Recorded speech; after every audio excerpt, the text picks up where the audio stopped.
Oui, merci Madame la vice-présidente. La directive de l'Union européenne relative à l'ouverture à la concurrence a été négociée par les gouvernements français successifs, qu'ils soient de gauche ou de droite.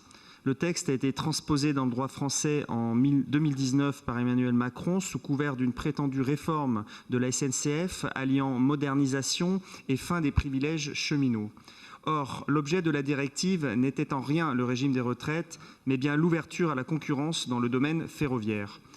La logique libérale de Bruxelles créera l'insécurité de transport, inégalité d'accès aux services publics et fin de certaines lignes non rentables. La SNCF a de beaux jours devant elle. Ses prétendus concurrents disposent d'un capital détenu entièrement par elle.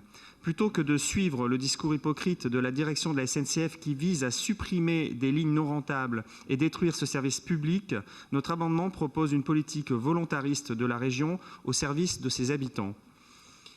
Donc voici notre amendement, ajouté au chapitre 1, alinéa 1, en plus des entreprises détenues par la SNCF et avec l'objectif de maintenir en service les petites lignes non rentables, la région se propose de discuter avec les collectivités locales afin d'étudier l'opportunité de créer une société publique locale. Cette dernière aura pour objectif de maintenir les lignes non rentables et permettre à des territoires entiers de vivre et de se développer.